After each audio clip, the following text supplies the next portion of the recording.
My Easter gift to you is to share a sermon that's shorter than usual.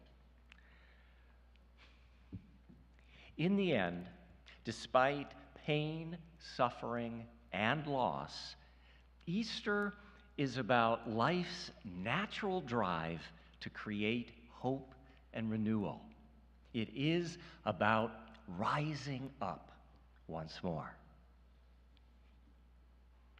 I often imagine Jesus as a child growing up in the city of Nazareth. Now, Nazareth wasn't a dusty little village, but a commercial center. Nazareth was on the trade route, which meant that anybody growing up there would have heard stories not only from the Jewish traditions, but from the different cultures and religions as merchants and caravans passed through. As a good Jewish boy, Jesus would have known well the Passover story, which begins with the pain, suffering, and loss his Jewish ancestors faced during their mythological enslavement in Egypt. It is a brutal, violent story. Told in the springtime of the year, this Passover story, writes Unitarian Universalist Joan Goodwin, tells the Jewish people their God kept his promise to them and overpowered their enemies. Because the Egyptian Pharaoh refused the Hebrew slaves' religious freedom, the prophet Moses, his brother Aaron, his sister Miriam, and their God Yahweh brought one affliction after the other to the Egyptians, one plague after another. Finally, Yahweh passed through the land by night, bringing death to the firstborn of every Egyptian family. So that the Hebrews would be spared, Moses told them to kill a lamb and mark their doorway with its blood. When Yahweh came to a door marked with the blood of the lamb, he would pass over that house. The blood of the lamb and the blood of the Egyptians brought the Hebrew slaves their freedom, and they escaped from slavery into the desert. This is a story about hope and renewal, but it takes a lot of pain and suffering to get there. As a good Jewish boy, Jesus would have known this story well. But he would have heard other springtime stories, stories that were also about that human impulse to create hope and renewal and the pain, suffering, and loss it sometimes takes to get there. Jesus lived under a Roman occupation, so he must have heard the Roman religious myth of the violent abduction of Proserpina, taken down into the underworld by the lustful Pluto, the god of the dead. There, she was forced to become his wife. Jesus would have known that the Romans borrowed that story from the earlier Greek myth of Persephone and Hades.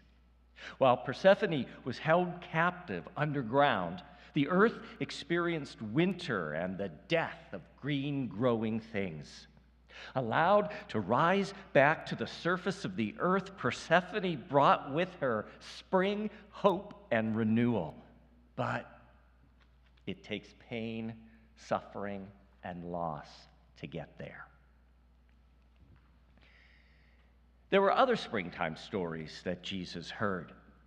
Author Joan Goodwin reminds us that Jesus' Jewish ancestors would have heard the Egyptian springtime story.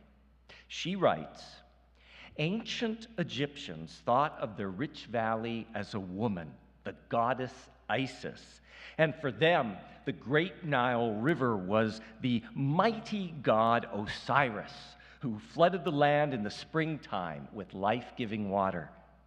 Osiris was violently killed by his jealous brother Set, who cut him up into pieces and hid his body along parts of the riverbank.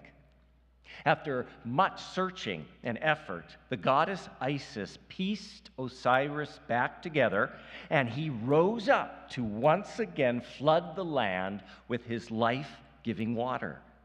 Isis and Osiris bring back fertile land, hope, and renewal. But it takes some suffering, pain, and loss to get there. Jesus would have heard all these stories while he was growing up in Nazareth. He would have carried them with him in his heart during his short 3-year ministry, a ministry during which he taught a revolutionary human love and proclaimed that this human love could transform oppression into freedom and equity for all. Like Dr. Martin Luther King, who came after him, I think Jesus expected that he would be killed for his prophetic call for justice, peace, and mercy. He knew what often happens to those who threaten structures of power, structures that lift some people up and push many, many more people down. I think Jesus knew his arrest and execution were coming, but I don't think Jesus ever imagined what would happen next. I don't think Jesus ever expected that his life and death would become a new springtime story, a story that would echo through the ages, a story about love rising up in the midst of wreckage and death, a story, says Richard M. Fuchs, of a prophet of long ago whose human form was crucified, died, and buried, but whose spirit, whose essence, whose message rises up out of the grave and proclaims, "Though love be crucified, it shall rise again in 1,000 million hearts not yet born, and in whose passion the power of love goes on and on." A story that proclaims, though truth be nailed to the scaffold, it shall rise again and bespeak itself in a still small voice that shall be heard above the harsh noises and clashing sounds of injustice and oppression. A story like spring itself that captures life's natural drive to create hope and renewal despite pain, suffering, and loss. Unitarian Universalist minister W. Edward Harris writes, "The story of Easter and a resurrection, while not being literally true, does point to a profound truth about life.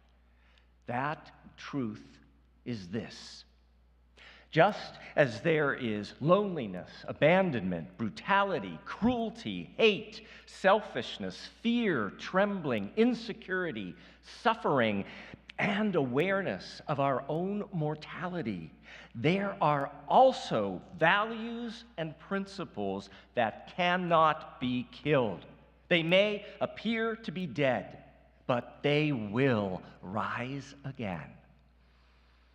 We see it in individual lives, and we see it in the lives of nations. Countries crushed under the oppressor's heel rise up to claim freedom and self-government. Justice may be denied, delayed, twisted, and corrupted, but justice will rise up again to be born anew in the hearts of people. Truth may be crushed by tanks, armadas, official silences, but it will live again as it is kindled in the hearts of people who will live by no other standard but goodness, peace, and mercy. W. Edward Harris continues, "Beauty is fragile, but beauty rises to shine through, to drive out the tawdry and crass.